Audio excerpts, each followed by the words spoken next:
Hello, everyone, and good morning to all the attendees of this session of Experiential NG. I want to say a big thank you to Rotimi and the team um, for putting together this great platform, which we marketeers in Nigeria have always looked up to as a platform to share our knowledge, share our experience, and also board new marketing experts in Nigeria. So I just want to check that everyone is hearing me. I have the next 45 minutes to do justice to this topic. So I'm going to take you through strategy thinking for marketing leaders. And like Rotimi rightly introduced me, I've been in marketing almost all through my working career, having spent a lot of time in both Guinness and Coca-Cola at different times. And I can say it was a great experience working for those two companies. And one of the things I'll be doing now is to share my experience with you around this topic of strategy thinking. And basically, I know many of us on the platform already do strategy. That I'm very sure of. So it might not be new to many of us, but for those of you that strategy will be new to, I can tell you that it's one of the most interesting part of the job that requires the brain and the heart to do. So this is just a session to largely remind us, for those of us who are already doing strategy. For those of us who are in leadership positions, it's an opportunity for your leadership capability to be reignited. It's an opportunity to make us all better, make you better. It's also an opportunity for us to reflect on what we've been doing at work. You know, are we getting it right? Are we not getting it right? So the objectives of this session largely, I will introduce the concept of strategy. Then I'll delve into strategic thinking. And also we'll delve into a bit of study on the process that organizations go through to develop marketing strategy. I mean, this is what I've done all through my life. So I'll be able to share with you life examples, practical examples of how strategic thinking works and ultimately how you get to develop a strategic plan. Then I'll also like to review game-changing case studies. I mean, many of us use products, many of us buy services, and we don't know how those products come to the marketplace. I'm sure it's by the end of this session, you see the quality of thinking and the quality of work and the heavy lifting that goes through a very deep, strategic thinking process to get that product or service out there to you. And of course, like Rotimi rightly pointed out, we'll also be giving you a sneak preview of what will be happening back end of 2021 and then 2022 in terms of strategic marketing models that I'm sure many of you will be interested in. I'm sure many of you would like to be great marketeers. Many of you want to be the best at your workplace. So it's important that you really, take a look at this platform that will be growing and developing itself in the future into bigger platforms for training and development. And we'll be sharing with you in the area of strategic marketing, some of the models that we'll have. Now, let's go into the topic proper. Concept of strategy and strategic thinking. Why has this become so important? Why has this become so critical in everything we do at work or even in our personal lives? Like I said, for those of us that have been doing strategy or for those who already have done it so well, you can never have enough of good strategy because good strategy is the bedrock of everything we do in terms of product development, in terms of achieving our goals. But there's always a big challenge around strategy, which is why I'm so passionate about it. And I would really like everyone to pay some good attention in the next few minutes. Because having worked in big organizations, I've realized that some don't believe that you need the right strategy to work. Some don't even believe you need to do strategy. Some are so tactical. And I can tell you, if you're a tactical thinker or tactical doer, you can never achieve great things. I mean, there's no big idea today. There's no big organization. There's no success story that hasn't come out through proper strategy and strategic thinking. I mean, if you think tactically and if you act tactically, I can tell you, you will always crash in not too long a time. But over time, we've also realized that very few organizations actually end up developing good strategy. And that's why most companies fail. I mean, you hear that 95% of startup companies have failed. I can tell you largely, if you look at the issues why they have failed, strategy and strategic thinking will be part of it. Not thinking broadly, not thinking through it properly, not connecting the dots. Those are usually the issues. Even if you go to existing companies, you hear leaders saying, oh, well, let's just go and do it. We don't have time and all that. So leaders don't want to commit time and resources to the process of strategy and strategic thinking. And that is why some organizations do better long-term than others, because some have thought through their journey from day 1 to 5 years and are able to execute all through the line for those 5 years, while some are always doing what we call lastminute.com, or are very tactical, or just think by the day and act by the day. Those ones hardly survive. So at the end of the day, strategy is a crucial part of all we do. It's a plan of action designed to achieve a long-term or overall goal.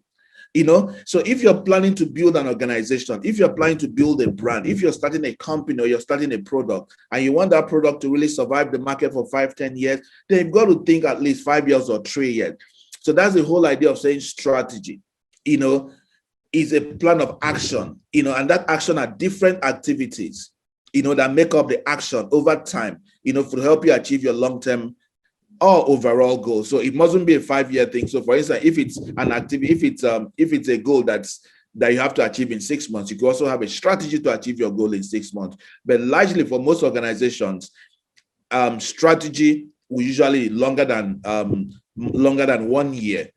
Strategy is what we broadly intend to do to reach our long-term goals or objectives. So it's something that we have to do to reach our long-term goals and objectives. I mean, we've always heard it, whether it's in public sector or private sector, that if you don't define a vision for yourself, if you don't define a vision for your organization, you can't have a direction.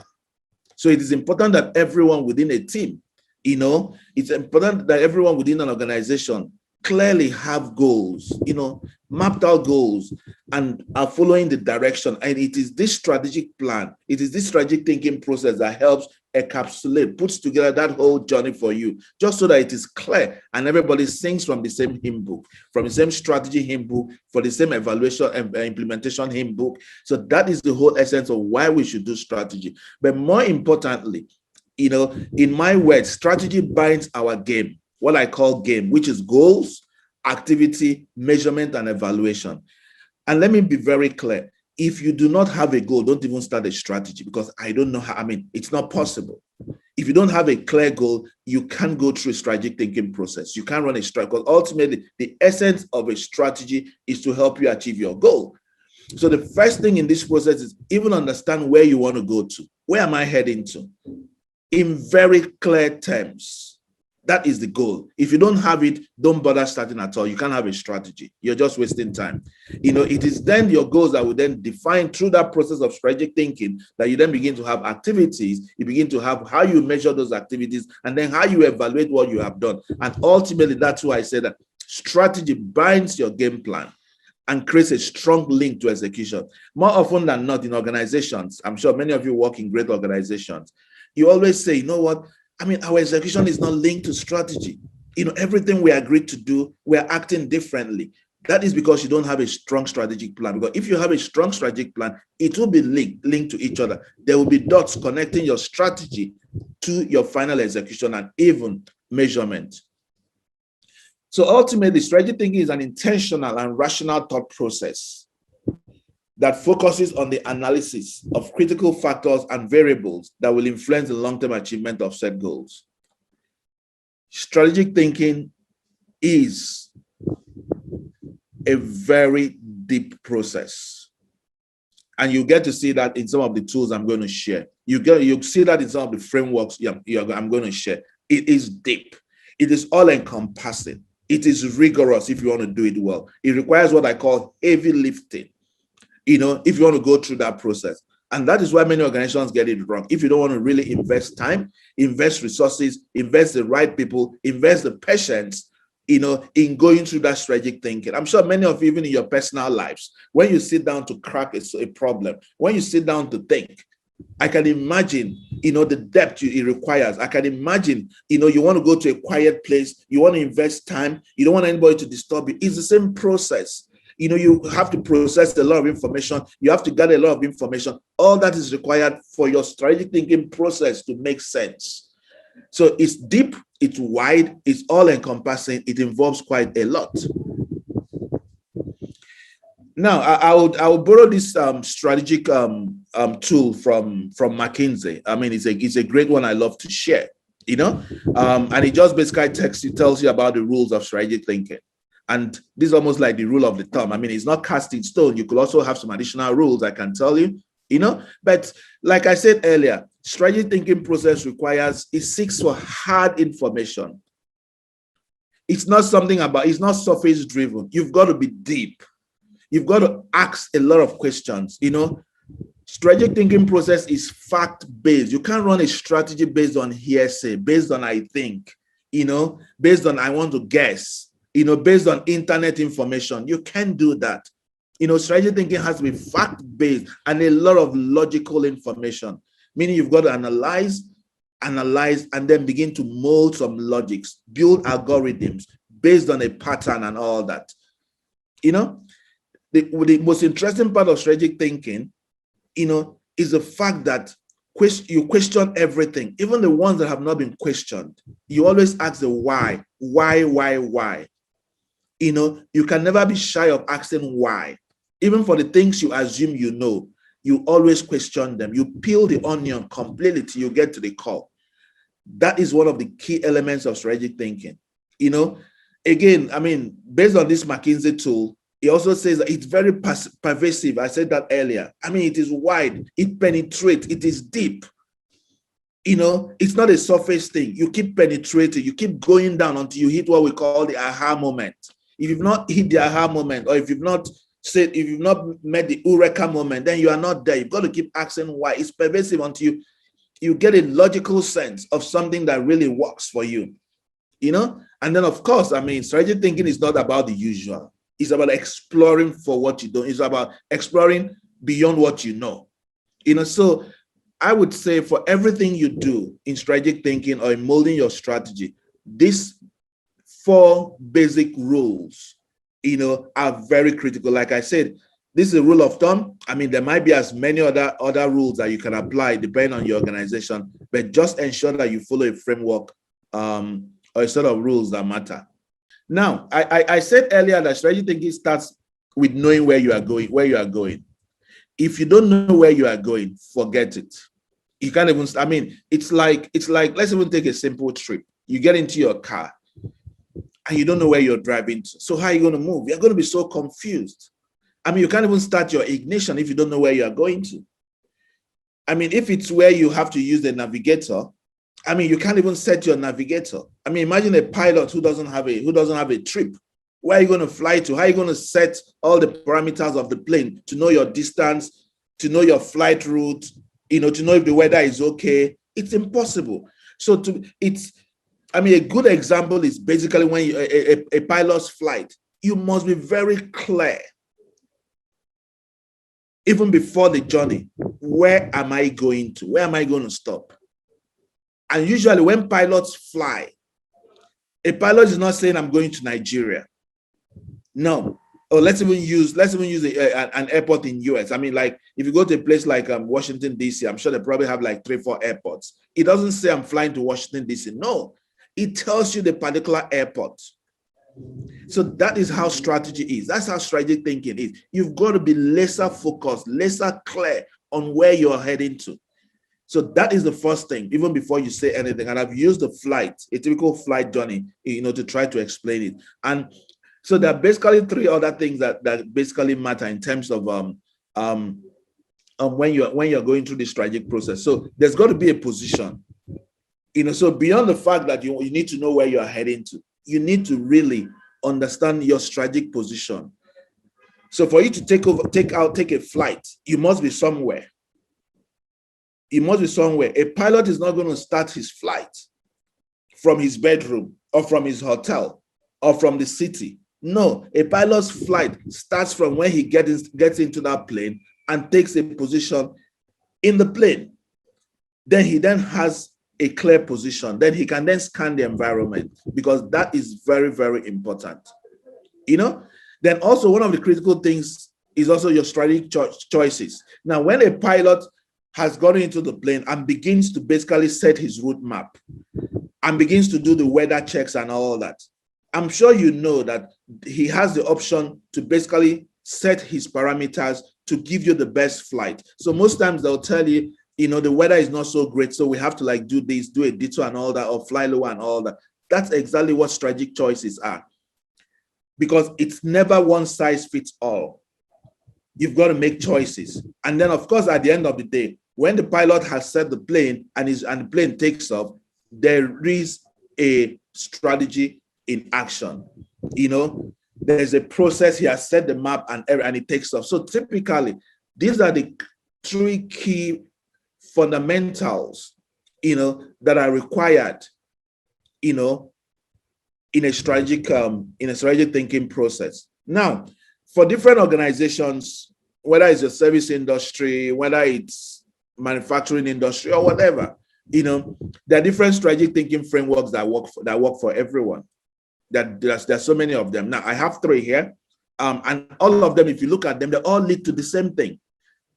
I'm sure if you are viewing my screen, if you look at them very well, let me take the first one. The first one basically speaks to the fact that, there's got to be that research phase. So you've got to scan the environment. You've got to know where you are. I talked about that earlier. Where am I? Where am I? What's my environment? So if you're dealing with customers, you need to hear the voice of customers. You need to understand or have an insight into employee insights and engagements. And then you begin to do even benchmarking versus competition. So that sort of gives you that whole current situation analysis of the environment you're dealing with. And then before you begin to envision, go into the strategic planning and then ultimately have an operational plan. So I'm speaking to the first one now, the first model. So it could be that simple, depending on how your organization is. If it's a small organization, you don't need to make it too complex. You can really keep it simple. You can keep it that simple, And then the second one also reinforces what I just said with the first strategic thinking model. The first stage is always about gathering information.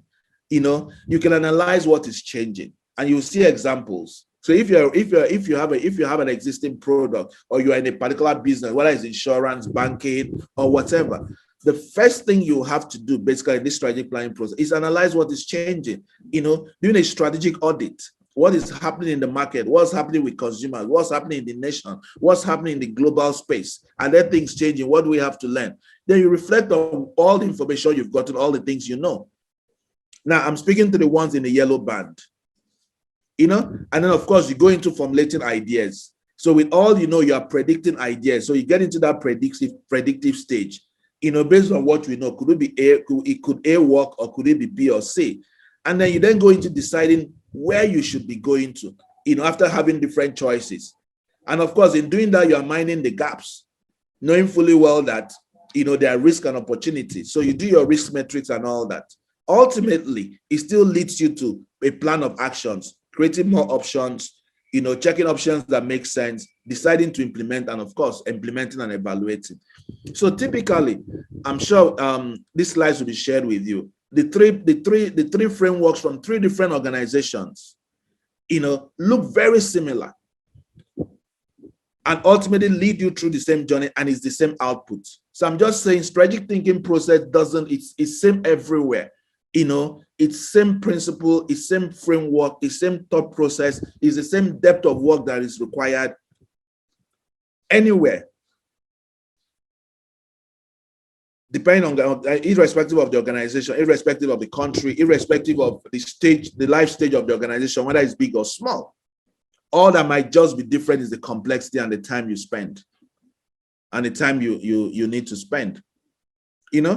So now let's sort of go into deepening the concept of marketing strategy. We've talked about strategy. We've then talked about strategic thinking, which is the whole process of getting your strategy to work. For marketeers who are in the room, and who are on this platform, I just want to say that there are different areas of marketing strategy development. So different areas, and it could even be more than what you're seeing on my screen. It all depends on just what your portfolio is, what your product is, what's the kind of company, whether it's a service company or whatever. But just know that there are different levels, and you need to get one level right before the next one. Otherwise, you'll be dealing with the wrong pillars. You'll be dealing with the wrong framework. You'll be dealing with the wrong foundation. So for instance, let's say I'm working for a biscuit company, and the biscuit company has decided to basically play in the lower end value space of the biscuit market. Let's just make that assumption. So you need a business strategy that basically captures that. We don't want to sell expensive biscuits. Our biscuits are value for money, meaning that we have to be cost conscious, meaning that we are targeting quite a lot of consumers. So that's your business strategy. So you're thinking now the business at large. And then when you are very clear on your business strategy, then I can tell you the marketing guys can then decide that this is how we are going to market our product, because now you understand where the business is heading to. You understand the overall broader business goals. So this is our target for the year. This is our profit for the year. This is the level of penetration we want to hit in the market and all. So you understand those broad business goals. Then marketing then takes on from there to then say, okay, now we have to develop a marketing strategy that supports the business. It's not the other way around. A business strategy does not take a leap from a marketing strategy. You must start from the top. Business strategy, then marketing strategy. Then even within the marketing strategy, so for instance, again, within a biscuit company, you might have different portfolio. You might have different brands, which makes a portfolio within the company. So again, using the biscuit company, you might decide to have one that is a group of products that is fat free. You might have another group that basically you could call what's it called, sugar free. You can have another one that basically, so you can have different product types within within that company, and each of them is in that portfolio, and they will also have their own strategy as you cascade down to begin to execute. And even within each of those brand and product groups, you then begin to have pricing strategy. Where do we make our margins? Which ones are really more of value? Which ones are mainstream and all that? And then when it even comes to marketing execution again, you then even again begin to drill down, to your distribution strategy, to your visibility strategy, and to your promotion strategy. So the point I'm trying to make here is that strategy is all encompassing. It is through the line. You can't be very strategic at the top and then become too tactical at the end. It wouldn't work. The dots must have to connect. So your promotion strategy, your visibility strategy, as you can see in this slide, your distribution strategy must all be leading up to your business strategy. They must all be leading up to your marketing strategy. They must all be leading up to your portfolio strategy. That is the way strategy works. The dots must be connected.